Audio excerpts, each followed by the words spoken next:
بنقول مقولة الله أيام زمان، شو بتقول الله؟ شو يلي تغير بين زمان وهلا؟ هي تغير كثير شغلات. تغير من الارض للسماء. ما مثل اول والله. هلا من زمان كان في محبه، كان في الفه، كان في موده بين العالم، ناس تحب بعضها كلها، وجار يحب جاره. هلا ما حدا بيحب حدا، ولا حدا بيطلع بحدا، الاخ ما عم يطلع باخوه هلا. وكان في خير وكان في كل شيء، حتى الحليب يوم الجمعه ما كان ينباع، هلا عم ياخذوا حقه مصاري.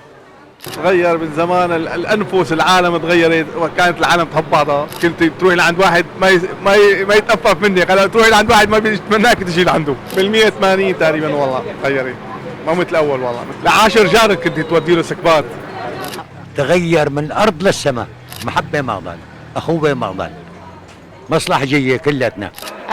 من زمان كانت العالم بتحب بعضها، هلا مصالح بس. كل شيء تغير، كل شيء تغير من ايام زمان، العيشه، الوقت، الزمان، كل شيء تغير بهالايام.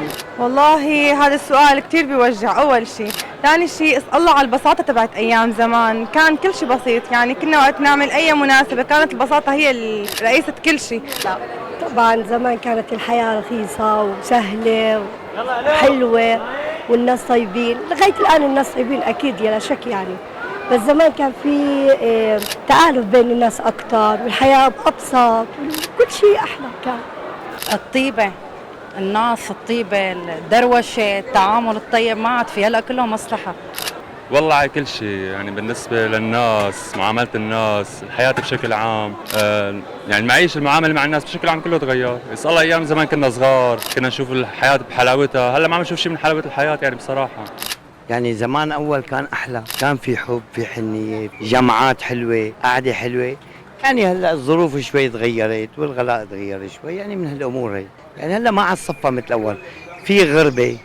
رح اقول لك الفكره بالموضوع انه كانوا ايام زمان الناس بتحب بعضها اكثر، بتخاف على بعضها اكثر، حنين على بعض اكثر.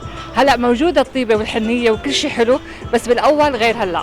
هلا النت شغلات اللي طلعت هلا مبدئيا غيرت العالم كثير، صار ما عاد في تواصل اجتماعي.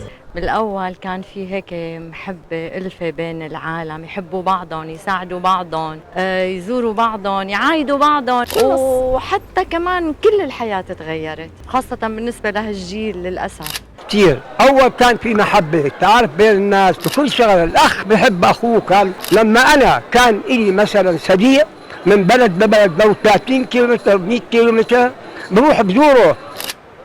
ايه، لاقول لك شغله، الزمن ما تغير، اما هي النفوس البشري اللي تغيرت. كثير اقنعه كانت موجوده وهرت الاقنعه تبع البشر كلياتها. فلما الله كنا نقول اسال الله على ايام زمان، اسال الله لما كنا لابسين الاقنعه وكلياتنا متخبئين، اما هلا البشر كلها ظهرت على حقيقتها. بذكر انا مثلا مثل عائلتي، يعني كنا تقريبا 10 اشخاص، نهار الجمعه تقريبا نجتمع حوالي 30 شخص. اليوم ما في غير انا ووالدتي. احيانا عم نقعد نصفن بعض انا وامي بالليل ونحكي ذكرياتنا، شلون كنا نلتم وشلون كنا نقعد، وعلى جاط الفول والتسقيه يوم الجمعه. ايه هذا هو الوضع.